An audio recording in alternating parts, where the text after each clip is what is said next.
Hello friends, आज की class में मैं आप सभी को बताऊंगी जो हमारा जो सीटेट का एग्ज़ाम होता है उस एग्ज़ाम में किस तरीके के क्वेश्चंस आते हैं और इस क्वेश्चंस को हमें किस तरीके से सॉल्व करना चाहिए। मैक्सिमम स्टूडेंट्स थ्योरी पढ़ते रहते हैं और वो क्वेश्चंस की प्रैक्टिस नहीं करते, लेकिन आपको पता होना चाहिए एग्ज़ाम से पहले हमें क्वेश्चंस की प्रैक्टिस बहुत करनी चाहिए ताकि हमारा परफेक्शन अधिक हो और मिस्टेक्स जो हैं वो कम हो। उसके लिए आपको प्रैक्टिस अधिक से अधिक करना चाहिए। अब हम कुछ ट्रिक्स सीखेंगे जिससे हम आसानी से क्वेश्चन को सॉल्व कर सकते हैं। जैसे आप कोई सा भी प्रैक्टिस सेट उठा लीजिए, उसके अंदर प्रीवियस ईयर के क्वेश्चंस देखिए और आप उन क्वेश्चंस को बनाइए। उसके बाद आप एनालाइज कीजिए कि आपके कितने मार्क्स आ रहे हैं। जैसे आपने 150 क्वेश्चन का सेट उठाया और टाइम सेट कीजिए 2 आवर्स का। उसके बाद आप अपना प्रैक्टिस सेट लगाना शुरू कीजिए और लास्ट में आप चेक कीजिए कि आपके कितने मार्क्स बन रहे हैं। ऐसा तब तक करिए जब तक कि आप सीटेट का एग्ज़ाम ना दो, और तब तक आप चेक करिए कि हर बार आपका स्कोर बढ़ रहा है या घट रहा है। अगर आपका स्कोर कम हो रहा है तो आप अपनी मिस्टेक्स को कम करिए। जो क्वेश्चंस आपके गलत हो रहे हैं उस क्वेश्चंस को आप एनालाइज कीजिए। ये सबसे बेस्ट तरीका है। आप आसानी से इस तरीके से अपना जो सीटेट का एग्ज़ाम है वो ईज़िली क्लियर कर सकते हैं। तो चलिए आज मैं आपको प्रैक्टिकल करके दिखाती हूँ कि हमें एग्ज़ाम में किस तरीके से क्वेश्चन को सॉल्व करना चाहिए और हम कौन सी कॉमन मिस्टेक्स करते हैं। तो देखिए, पहला क्वेश्चन है, बाल विकास में डैश से डैश तक होने वाली वृद्धि व बदलाव का अध्ययन किया जाता है। और ये जो आपका क्वेश्चन है ये है आपका 12 जनवरी 2022 का। अब ये देखिए आपके पास ये ऑप्शंस हैं। पहला ऑप्शन है जन्म और माध्यमिक बाल्यावस्था। आप सीधा देखिए, बाल विकास में जन्म तो समझ में आता है कि हमने पढ़ा है, विकास जो है हमारा जो है जन्म से तो शुरू होता नहीं है, आपने पढ़ा होगा, क्योंकि हमारा जो विकास है वो गर्भ से शुरू होता है। तो हमारा ये ऑप्शन क्या हो गया, कट गया। आप इसको इस तरीके से एलिमिनेट कीजिए। फिर दोबारा इस ऑप्शन में भी जन्म दिया है, हमारा विकास जन्म से तो शुरू होता नहीं है। आपने पढ़ा होगा कि जो हमारा विकास है वो गर्भावस्था से प्रारंभ होकर और हमारी मृत्यु तक चलता है। तो ये भी हमारा ऑप्शन कट गया। अब हमारे पास 2 ऑप्शन बचे। अब देखिए 2 ऑप्शन में ही जनरली हम फंसते हैं। 2 ऑप्शन आप आसानी से एलिमिनेट कर दीजिए, ये तो फालतू का है, इनका आपसे कोई रिलेशन नहीं है और इसे हमने हटा दिया। अब आपके पास 2 ऑप्शन बचे हैं, बाल विकास में डैश से डैश तक की होने वाली वृद्धि व बदलाव का अध्ययन किया जाता है। तो गर्भधारण से लेके माध्यमिक बाल्यावस्था या गर्भधारण से किशोरावस्था। तो ये सबसे सटीक है। सिर्फ हम बाल्यावस्था तक ही नहीं पढ़ते हैं। आप पढ़े होंगे आपने डीएलएड में, तो उसमें लिखा होता है कि हम मतलब हम अवस्थाएं पढ़ते हैं, शैशवावस्था, बाल्यावस्था, किशोरावस्था। तो हमें बाल विकास के अंदर जनरली किशोरावस्था तक का सेक्शन जो है कवर करना हो, क्योंकि हमें इस एज तक बच्चों को पढ़ाना होता है। तो आप इस तरीके से एक सही आंसर तक पहुंच सकते हैं एलिमिनेट करके। ये भी आपका एलिमिनेट हो गया और आपका पहला क्वेश्चन ठीक हो गया। फिर चलो हम सेकंड क्वेश्चन सॉल्व करते हैं। सेकंड क्वेश्चन देखिए क्या है, बच्चों के विकास के मार्ग व प्रगति का सटीकता से पूर्वानुमान नहीं लगाया जा सकता। तो क्या हम बताओ किसी भी बच्चे के विकास की भविष्यवाणी कर सकते हैं? नहीं कर सकते। कोई बच्चा जल्दी मैच्योर हो जाता है, कोई लेट मैच्योर होता है, तो हम इसकी भविष्यवाणी नहीं कर सकते। तो ये बात तो सही है, इसका मतलब ये बात सही कह रहे हैं। दूसरा कहते हैं आनुवांशिकता व पर्यावरण कारकों का अनूठा संयोजन बच्चों में अलग अलग बदलाव का मार्ग तय करता है। ये भी बात सही है।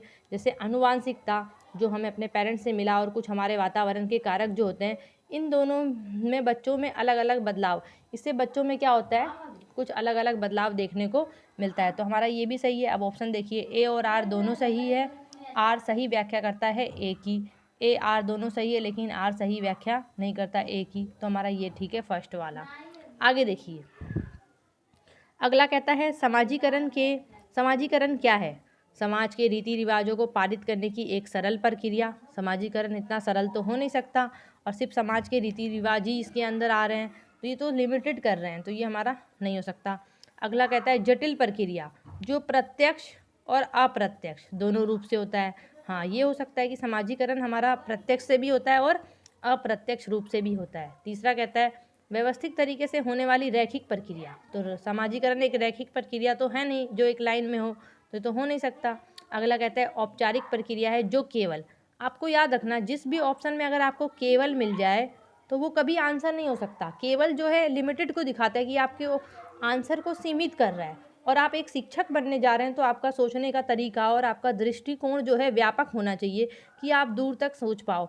अब इस ऑप्शन में दिया है औपचारिक प्रक्रिया जो केवल परिवार द्वारा होता है। क्या समाजीकरण बच्चे का सिर्फ परिवार द्वारा होता है? समाजीकरण का मतलब होता है कि समाज के नियमों को ग्रहण करना। हम अपने परिवार से भी कुछ कानून नियम सीखते हैं और कुछ हम नियम अपने विद्यालय से भी सीखते हैं। तो समाजीकरण सिर्फ और सिर्फ परिवार से नहीं होता। और आपको एक क्वेश्चन ये भी पता होना चाहिए, ये पूछा जाता है समाजीकरण, हमारा प्रथम समाजीकरण कहाँ होता है और द्वितीय समाजीकरण कहाँ होता है। अगर आपसे प्रथम पूछा जाए प्रथम समाजीकरण कहाँ होता है तो हमारे परिवार में होता है, और गौण पूछा जाए तो हमारा विद्यालय और अपने समूह में होता है। तो इसका सही आंसर हो जाएगा बी। इस तरीके से आपको ऑप्शंस को एलिमिनेट करना आना चाहिए। अब देखिए अगला क्वेश्चन क्या है। अमूर्त संक्रियात्मक चरण के विद्यार्थियों के लिए शिक्षिका को, अमूर्त संक्रियात्मक आपने पढ़ा होगा, पियाजे के विकास की 4 अवस्थाएं थी, जिसमें सबसे लास्ट वाला होता है ये अमूर्त संक्रियात्मक अवस्था है, जो 12 से ऊपर वाली एज में होता है। तो इसके अंदर बोल रहा है कि इसमें कौन सा है जो इसमें आएगा। पहला कहता है पदानुक्रम संबंधों को दर्शाने के लिए आरेख का प्रयोग करना, ये हो सकता है। परिकल्पनात्मक सोच को विकसित करने के लिए समस्याएं प्रस्तुत करना, ये भी हो सकता है। ये जो विकसित वर्ड है ये पॉजिटिव वर्ड होता है, और प्रयोग जो है ये भी पॉजिटिव वर्ड है, मतलब ये हमारे ऑप्शन हो सकते हैं। कहता है अमूर्त समस्याएं नहीं प्रस्तुत करनी चाहिए। यहाँ पे कह रहा है अमूर्त, बच्चों को हम ऐसी समस्या ना दें जो दिखे ना, तो बच्चे का दृष्टिकोण तो छोटा हो जाएगा। बच्चे को हमें हर सॉल्व देना चाहिए, जो दिख रहा है उसके पीछे का भी आंसर निकालना आना चाहिए, तो ये तो नेगेटिव हो जाएगा। अगला कहता है समस्याओं को सुलझाने और वैज्ञानिक तर्क देने के मौके मुहैया कराने चाहिए। मौका, आपको कहीं भी ये वर्ड मिल जाए मौका, ये बहुत ही पॉजिटिव वर्ड है। इसको हम अवसर भी कहते हैं और अपॉर्चुनिटी भी कहते हैं। तो ये वर्ड हमेशा पॉजिटिव होता है, तो ये भी हो सकता है। तो आप देखिए इसमें जो है आप किस तरीके से सॉल्व कर सकते हैं। अगर मान लीजिए आपने ये हटा दिया, अमूर्त समस्याएं प्रस्तुत नहीं करनी चाहिए, तो ऑप्शन में देखिए 3 नहीं होना चाहिए। 3 इसमें है, इसका मतलब ये नहीं हो सकता। 3 इसमें है, इसका मतलब ये भी आंसर नहीं हो सकता। 3 इसमें भी, इसका मतलब ये भी आंसर नहीं हो सकता। तो इसका एक ही आंसर बचा, वो ये हो सकता है। इस तरीके से आप एलिमिनेट कर सकते हैं। अगला क्वेश्चन है जीन पियाजे के संज्ञानात्मक विकास के सिद्धांत में संयोजन और समावेशन किसकी पूरक प्रक्रियाएं हैं। आपने पढ़ा होगा संयोजन और समावेशन। समावेशन जो होता है हमारा एसिमिलेशन होता है, और संयोजन को बोलते हैं अकोमोडेशन। तो ये जो वर्ड है आपने पढ़ा होगा, ये दोनों के दोनों अनुकूलन के अंदर आते हैं। किसके अंदर आते हैं? अब सीधी सी बात है, देखो जीन पियाजे का नाम दिया गया है, आप किस तरीके से आंसर निकाल सकते हैं। अगर आपको नहीं आता, आपने जीन पियाजे की थ्योरी पढ़ी, ठीक है। अब जीन पियाजे के द्वारा ये वर्ड कहीं दिया गया है उसकी थ्योरी में? बिल्कुल नहीं दिया गया। सीखने का निकटस्थ क्षेत्र, ये भी वर्ड जीन पियाजे की थ्योरी में कहीं नहीं आपने पढ़ा होगा, और ये वर्ड तो बिल्कुल ही नहीं पढ़ा। तो ये तीनों कट गए। एक ही वर्ड है जीन पियाजे की थ्योरी में, आपने ये एडेप्टेशन वर्ड पढ़ा होगा, अनुकूलन। तो ये हमारा राइट आंसर हो गया। फिर देखिए आगे, बच्चों को सीखने के संदर्भ में जीन पियाजे डैश को जबकि लेव वाइगोस्की डैश को महत्व देते हैं। अब देखिए इसको हम कैसे पहुंचेंगे। अगर मान लीजिए आप ये ऑप्शन है, अब देखिए ABCD, आप देखिए जीन पियाजे में स्कीमा तो आता है, लेकिन पुनर्वलन वर्ड कहीं नहीं आता, तो ये तो है ही नहीं आंसर। ये वैधन अभ्यास ये भी नहीं है, उद्दीपन ये भी नहीं है। अब देखिए आपको सीधा सा मैं याद करने का तरीका बताऊं, जब भी आपको जीन पियाजे और वाइगोस्की का नाम दिख जाए एक साथ, जीन पियाजे कहता है कि बच्चा जो है ज्ञान का सृजन करता है, आविष्कार करता है, खुद से सीखता है। बच्चा जो है मैच्योर होता है, बच्चे के अंदर खुद इतना ज्ञान होता है कि वो अपने समझ होती है कि वो अपने ज्ञान का निर्माण कर लेता है। लेकिन वाइगोस्की कहता है कि बच्चा अपने परिवार समूह से सीखता है, परिवार से सीखता है, समाज से सीखता है। तो आप ये देखिए इस ऑप्शन में जीन पियाजे का आपको नहीं आ रहा, छोड़ दीजिए।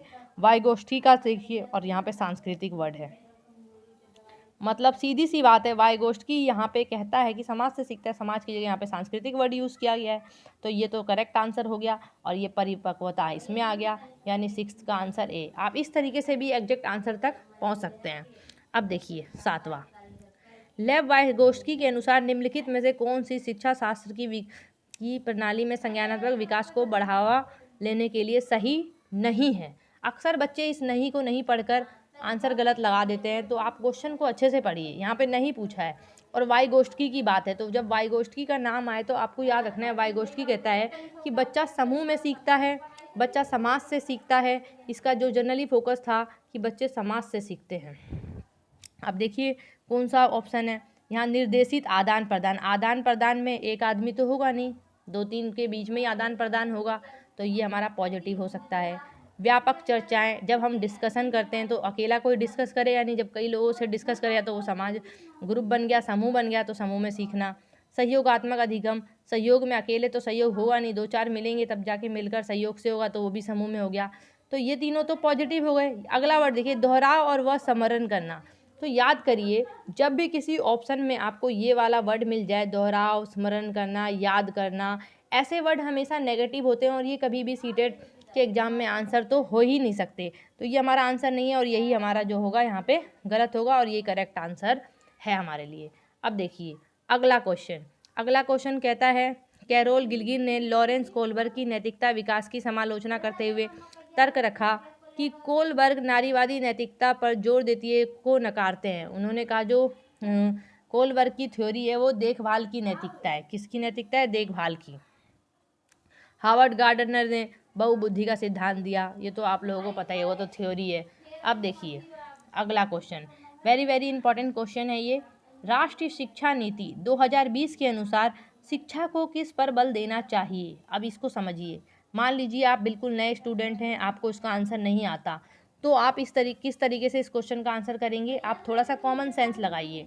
आपको समझना है कि स्टूडेंट कभी रट कर नहीं सीख सकता। हम लोगों को जो है रट कर नहीं सिखाना, रटना एक नेगेटिव वर्ड है, इसको काट दीजिए। फिर कहता है परीक्षाओं के लिए सीखना। क्या आप सिर्फ एग्जाम के लिए हम लोग सीखते हैं कि हमें एग्जाम पास करना है? ये एग्जाम पास करना तो शिक्षा का उद्देश्य कभी नहीं हो सकता, तो हमारा ये भी कट गया। ये कॉमन सेल्फ लगाइए।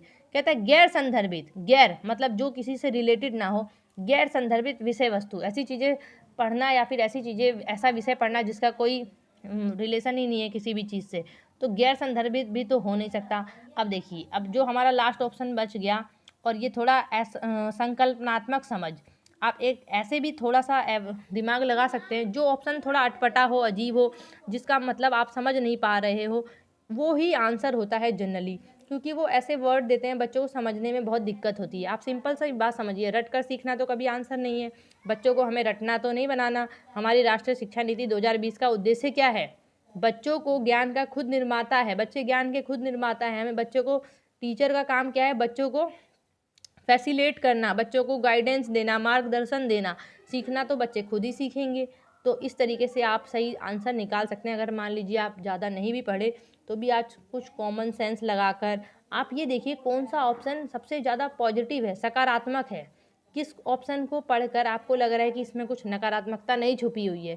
अगर आपका दृष्टिकोण आशावादी हो तो आप आसानी से इसको क्या है, आसानी से फाइंड आउट कर सकते हैं। ये क्या है? ये आपके लिए चक्रव्यूह है। क्वेश्चन एक चक्रव्यूह है। जो स्टूडेंट्स बहुत अधिक प्रैक्टिस करेगा, अच्छे से मेहनत करेगा, वो इस चक्रव्यूह को तोड़ने में सफल हो जाएगा। क्यों? क्योंकि ये प्रैक्टिस का खेल है। अगर आप बहुत ज़्यादा प्रैक्टिस करोगे आपको समझ में आ जाएगा ये वर्ड पॉजिटिव है, ये वर्ड नेगेटिव है, ये वर्ड जो है सकारात्मकता को नहीं दिखा रहा, और आप आसानी से एग्जाम क्लियर करोगे। तो चक्रव्यूह को तोड़ना है तो आपको अपना दृष्टिकोण को व्यापक करना होगा, सोचने का तरीका चेंज करना होगा। अच्छे से आप एग्जाम को क्लियर कर सकते हो। आप डेली एक सेट प्रैक्टिस कीजिए।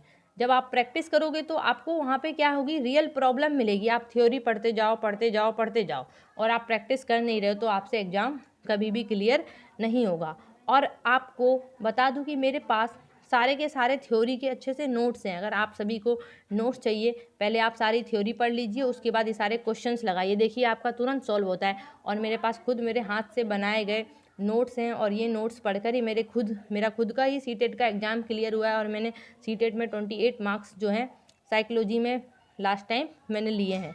तो आप लोग भी ऐसा कर सकते हैं। कैसे कर सकते हो? जब आप अच्छे से प्रैक्टिस करोगे, मेहनत करोगे। कोशिश करने वालों की तो कभी हार होती नहीं है। अब चलिए हम इसे सॉल्व करते हैं। जैसे बाल केंद्रित शिक्षण में सीखना मुख्यतः किस प्रकार होता है? बाल केंद्रित मतलब क्या है? शिक्षण जो है बच्चों को सेंटर में रख के किया जाएगा। तो शिक्षकों द्वारा, प्रत्यक्ष निर्देश द्वारा, शिक्षकों द्वारा, क्या बताओ? शिक्षक द्वारा बच्चे सीखेंगे? तो सिर्फ शिक्षक से नो। पाठ्य पुस्तकों से, क्या सिर्फ किताबों से बच्चों को ज्ञान देना है? बाल केंद्रित शिक्षण का मतलब है क्या? बच्चों को सेंटर में रखना है।